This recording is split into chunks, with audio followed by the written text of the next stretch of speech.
Hello, everyone. My guest today is Katrina Schmidt. She's a licensed physical therapist, founder of Katrina Schmidt Physical Therapy, LLC, based in Bethlehem, Pennsylvania. She earned her master's degree in physical therapy from SUNY Upstate Medical University and later completed her doctorate in physical therapy. And in 2007, she became credentialed in mechanical diagnosis, better known as McKenzie Method, specializing in diagnosing and treating musculoskeletal conditions. Katrina, welcome to the show today. How you doing? I'm doing good. Thanks for having me, Dimitri. Okay, so the first question I'd like to ask, how did you become a physical therapist? What motivated you to become a physical therapist? Well, I actually say I fell into it, but it was my calling. I grew up on a farm in northern New York State, and I wanted to help people. So I went to college. I didn't know too many majors, so I thought, oh, I'll go be a doctor. I'll be a pediatrician. I like kids. I went to college, biology major, visited a med school, and I did not want to do that. I was like, I got to get out of here. I got to get some sort of degree that will get me a job. I don't want to be a biology teacher. So my brother had a friend that was at SUNY Upstate in Syracuse, and he said, Hannah really likes physical therapy. Why don't you go do that? So I said, all right, I'll apply. If I get in, I'll go. I got in, I went, and I had no clue what I was geeking into. I knew physical therapists did outpatient therapy, but I didn't know they went to schools. I didn't know they were in hospitals. But it was the right thing for me, and I loved it. And I'm so glad that I ended up going to SUNY Upstate. And that also led me into becoming McKenzie credentialed. McKenzie USA is headquartered in Syracuse, so there's a strong influence there. So that's what kind of really got me on the path that I'm on. Interesting. Thank you for sharing. Uh, okay, so and you became a physical therapist. I read on your website you practice in different settings, and outpatient is what were predominantly your setting of the word special at being practicing it, correct?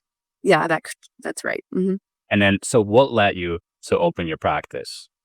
And was it what year was 20? What was it, 2007 or was it later? Well, actually, I became credentialed in 2007. Um, and I started having kids in 2005. I have three children, one in '05, one in '07, and one in '09. So like a lot of physical therapist moms, I had worked part-time. But I always continued to go to McKenzie courses, tried to practice that as much as I could, and started listening to podcasts. And I love listening to podcasts. And there was a McKenzie one that I was listening to, and it was interviewing like the superheroes to me, like the people that teach the method. But they were also talking about starting these cash pay practices.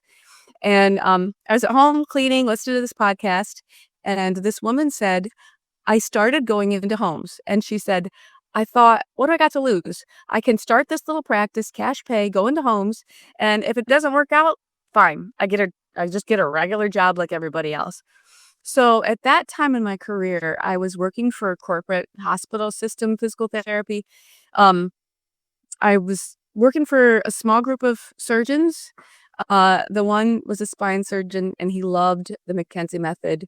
He'd say, you guys cut down on my surgeries. This is great. As is the way things are going, the practice got sold to a hospital system, which then got sold to a bigger hospital system. And now that's even a bigger hospital system. And I was like, man, I don't like where this is going. And I thought, hey, I'm working part-time. Maybe I can try to do this side practice thing. And so I gave it a shot, and here I am. Wow, pretty cool. So, uh, let's talk about the first 6 months of your practice. How did you get your first 5 to 10 patients through the door? And was it scary to start a brand new practice? It's going to be multiple questions in one. Sorry. And did you go all in, or did you still work full time and then you just transitioned into this practice part time? Well, I was part-time, and so that's where I was like, this is so low risk because I'm still working part-time. This is extra money. And so I worked at getting my LLC established and a website, Facebook page. And my first visits were in the home, and it was actually, friend of a friend. And yes, I was scared because, you're going into someone's house, and it's very intimidating when it's now you. Like when you're working for someone else, there's always that kind of cover of like, I'm just a physical therapist. But when this is you, it makes a big difference and they're paying you cash. So you always want to do the best by the patient, but it's just a different level.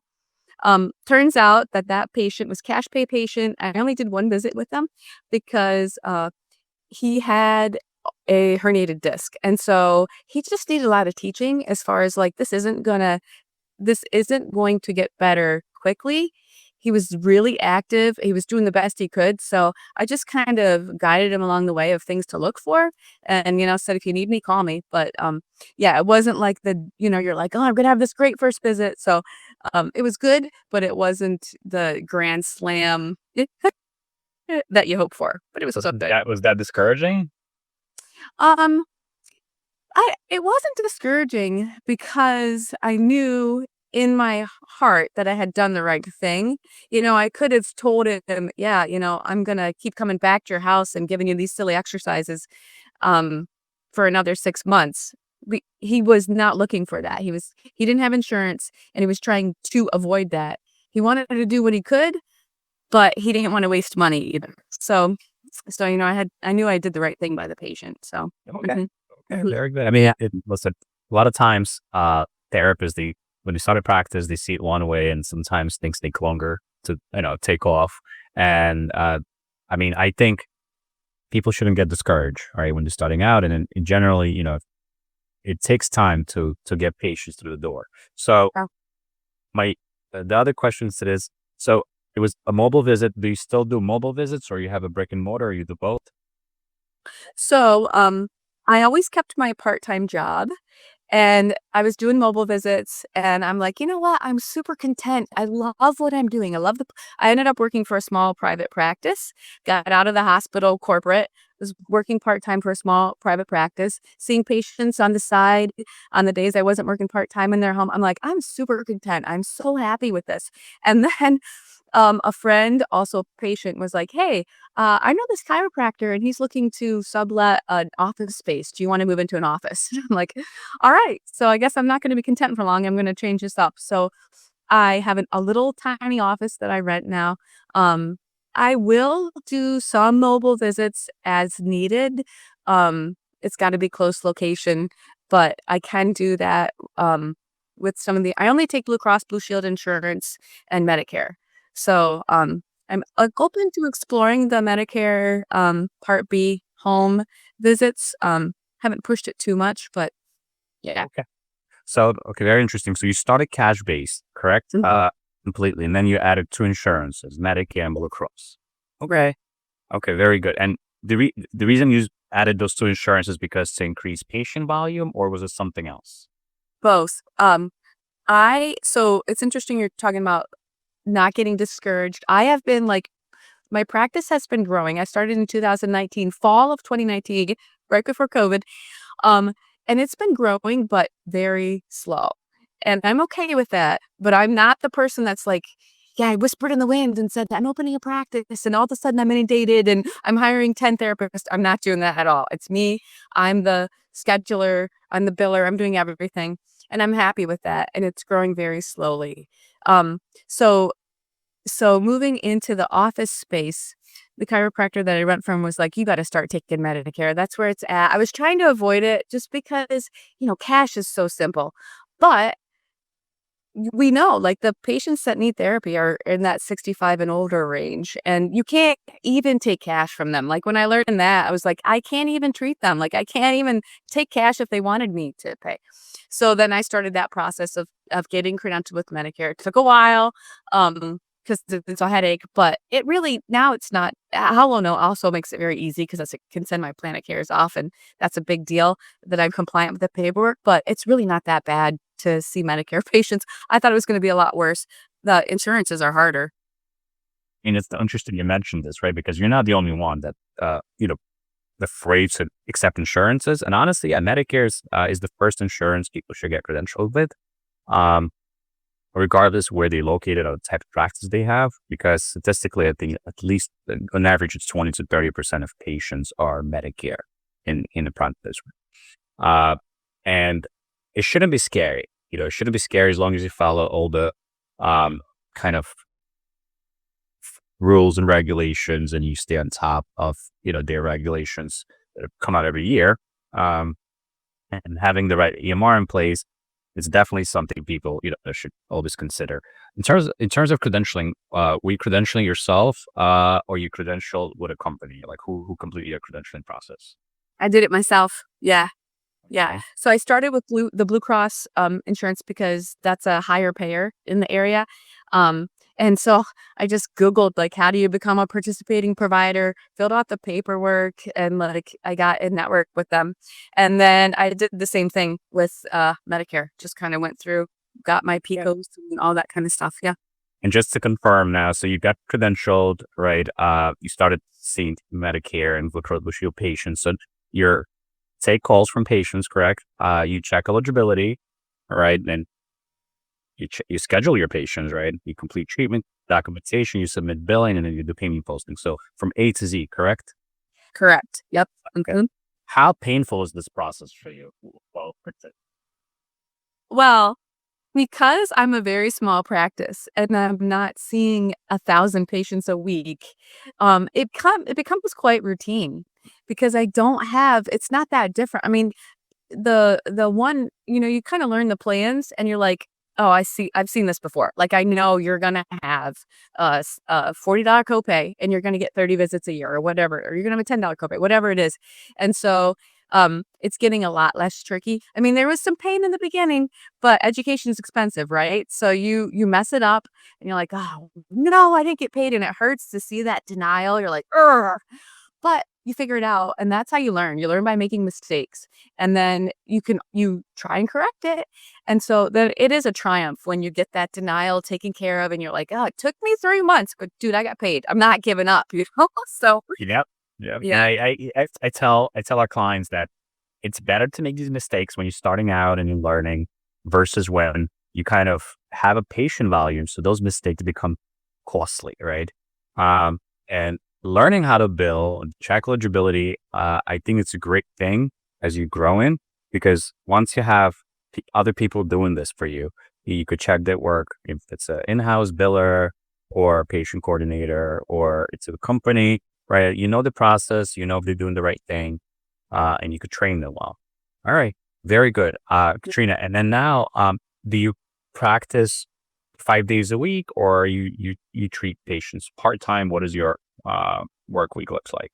so I'm in my office Monday, Wednesday, Friday, and then I'm still working part-time at the other private practice, which is about 30 miles away on Tuesdays and Thursdays. Wow, that's pretty far, 30 miles, right? It's Yeah. Yeah, so there's no, it's kinda like a non-compete thing too, like, I'm totally open with them, like, they know when they hired me like, actually, the clinic owner hired me because she was super interested that I had my own practice, and because it's a small private practice, like, I get it, like, we need to be, like, aware of how we're treating people and billing properly and, maximizing being honest, but maximizing what we're doing, and so it really intrigued her that I had my own practice, so that was part of the reason she hired me. And I've sent people there because I'm like, "Well, you're too far away to come to see me in Bethlehem. I'm not driving to your house, but you can come see me here," So okay. Okay, that Good. that makes sense. That makes sense. And then, uh, in terms of insurance versus cash-based patients, would you say it's 50-50, or how does it look like?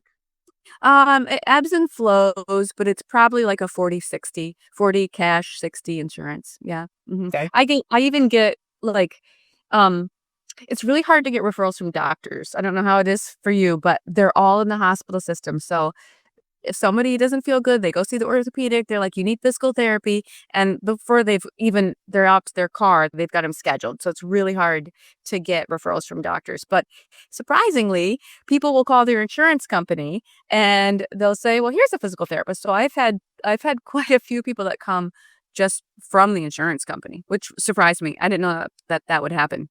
Okay, I'm very happy you actually mentioned this topic, right? Referrals from doctors. That's a taboo in the industry, right? A lot of therapists will say, "Oh, we don't deal with doctors.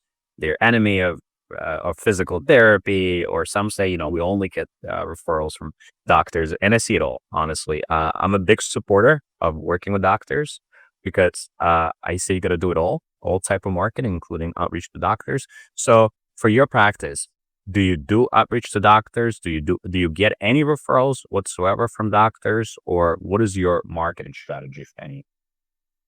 Well, I did a few visits to some doctors before COVID, and it did not go super well. Like, I tried to, "Here's my cards, like, I'm a private practice." I even gave them a little, treat your own back book, like, "This is what I do," stapled my card on it, and, hasn't gone really well. And then to get in to talk to doctors that are in the hospital system is pretty not likely to happen. So um, most of my marketing comes from word of mouth and Google reviews. Like I really, yeah, having people write a good Google review. I've had quite a few people that say, I looked you up online and you had good reviews, so that's why I called you. Absolutely. I mean, I mean, I love Google reviews. I think that's the best way to get patients through the door. I mean, myself, before I buy a product, I look at reviews right before I see it there. Before you listen to friends, hey, which doctor you recommend? And now I look at reviews because a friend might have had a good experience with a doctor, but maybe 100 other people did not have a good experience, right? And Google reviews, I believe, is one of the best ways to get people to the door, especially when you're starting out.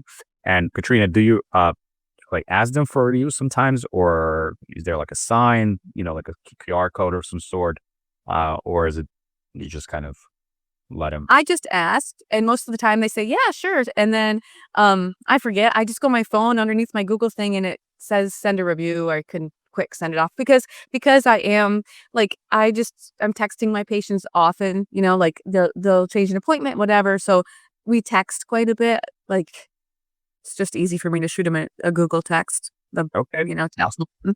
Very good. So since you started to now, has anything changed in terms of marketing? The way you get patients to the door has been pretty consistent.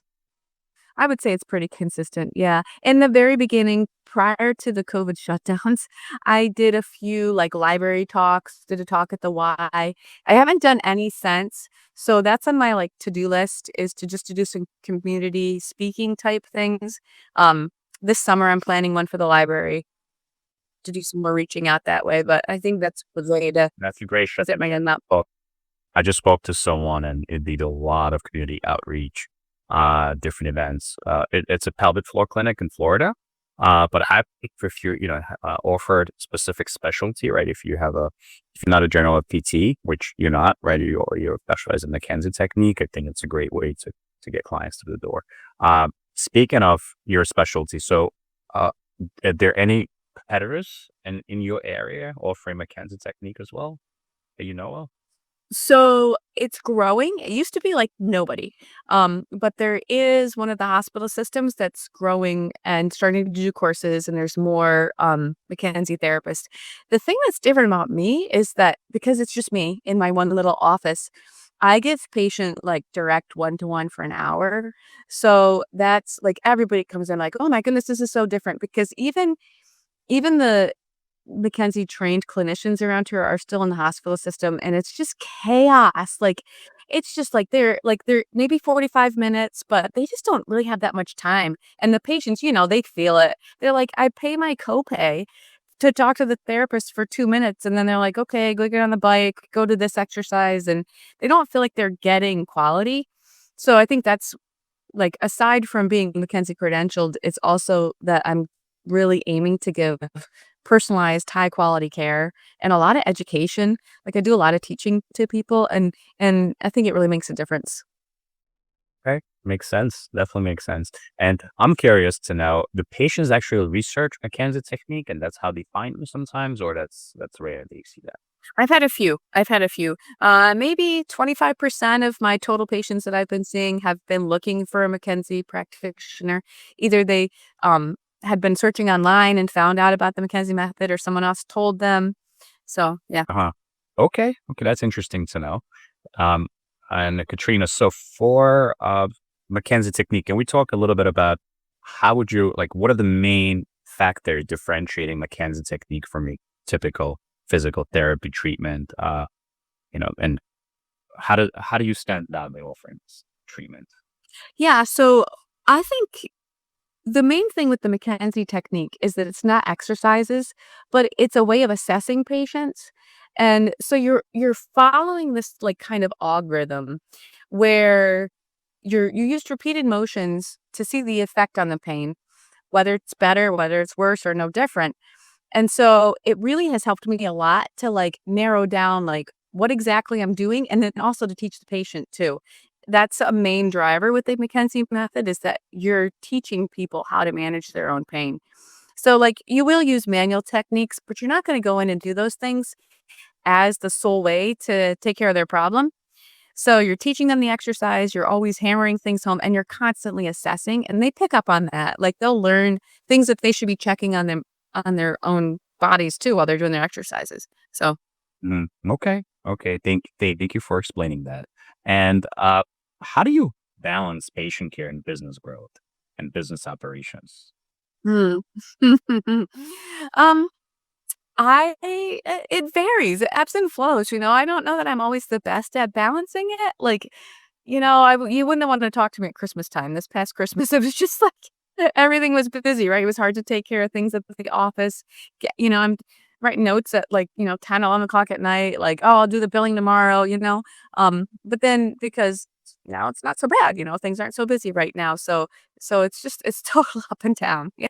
Got it. But good strategy. I don't know if we have a good plan for that yet. All right. So I'm curious. So how do you actually submit your billing? So is it weekly or is it monthly? Do you do it the same day you saw a patient and you document the same day? What is your process like? So I'm a pretty logical person and I'm a list checker. I think that's probably why I like the McKenzie method too, because it's an algorithm that you follow and it just works well with my brain. So ideally, like I love to have my notes done and then my billing done at the end of the day. So that's usually what I'm aiming to do. And again, because I'm a small practice, it's not as hard as someone that's submitting, 40 bills in a day. I don't have that many claims that I'm doing. So, and I love submitting the claims. It's like kind of a little reward. Like you do your note. Nobody likes documentation, right? But you get that note done. You're like, I'd have to get the note done. And then I can submit the claim and I know I'm going to get paid for it. So it's kind of like your little, it's fun. It's fun to see the money come back in too. So I like how you put it. It's like a reward for treating a patient. Very nice. I like this. I like how you put it. Okay. Um, Also, like a lot of clients I speak to, right, and just not necessarily clients, but all the physical and occupational therapists in the industry, they talk about partnerships, right, and affiliates. Um, you know, Maybe a physical therapist that specializes in pelvic floor refers to orthopedic physical therapist or geriatrics physical therapist specializing in geriatrics refers to McKenzie's specialist. Do you work with other physical therapists, chiropractors, or I don't know, maybe psychologists to get patients and vice versa? Do you refer patients out? yeah, so in the office that I rent is a chiropractor owns the space, and there's an acupuncturist here too. So, and there's also a massage therapist. So there's some mutual referrals going on within that. And then I also have two other friends that are physical therapists. One is a pediatric physical therapist who was having back pain, reached out to me because she wanted to be treated by a McKenzie therapist, and got to meet her and I'm like, "Oh," she's like, "I'm doing the same thing. I have a little practice too, treating peds." And so, I've sent people to her because I don't treat peds. So people have called me, I send them to her, and then she's referred people to me because she doesn't treat adults. So there's some back and forth there. We've become good friends. I have another friend also who is working for it's a chiropractor, started the practice, and she's working for him. Same thing, they'll take work comp. I sent someone to her that was work comp because I don't take work comp. And then she just called me the other day and was like, "Hey, will you go see this person in their home?" Because she doesn't have time to go to the home. So yeah, definitely some back and forth referrals to them. They are also just helpful for having someone else who's doing the same thing too. I think it's so important if you can find other people that are have small practices and you can bounce off ideas and questions. Why do you think what's going on with this authorization? What did I do wrong? Why did I not get paid? It's helpful. And when you're having those, because you're going to have those downtimes too. Like you're right, you can't give up, but you're going to have those days where you're like, why did I do this? And so you can talk to each other and kind of pull at each other through. It's beneficial. Mhm. I could definitely, we had a client, uh, had a letter from the Blue Cross Blue Shield recouping $12,000, and having a network of people in the industry, especially in the same geographical area that you could reach out to, and you find out they also got a similar letter. It makes you feel a little better. Yeah. And then it's something industry. There's a problem with Blue Cross Blue Shield, whatever other insurance that you might be dealing with. But I like I said, I could definitely relate. In my earlier career, when starting out, definitely getting credentialed and reimbursement rebates. Like, hey, are you also getting $30 a visit? Which we do have. Guy in New York, for instance, only pays $36 a visit, which is ridiculous. Yeah, like it's everybody trying to accept that insurance. Right. Yeah, absolutely. And so you mentioned workers' compensation. So you decided not to accept workers' compensation. If so, I was just curious why. Yeah, well, one of the reasons I did consider it, but I have a tiny little office, and I think a lot of the workers' compensation patients do need, like, a bigger gym because they're trying to get back to most of them are doing heavy warehouse jobs. There's a ton of warehouses in the Lehigh Valley, so a lot of them need to get back to, like, more heavy lifting, being on their feet all the time, and I just feel like my space isn't really the best for them.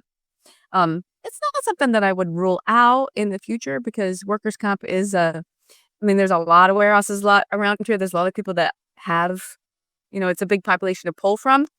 And they're a pretty decent payer too.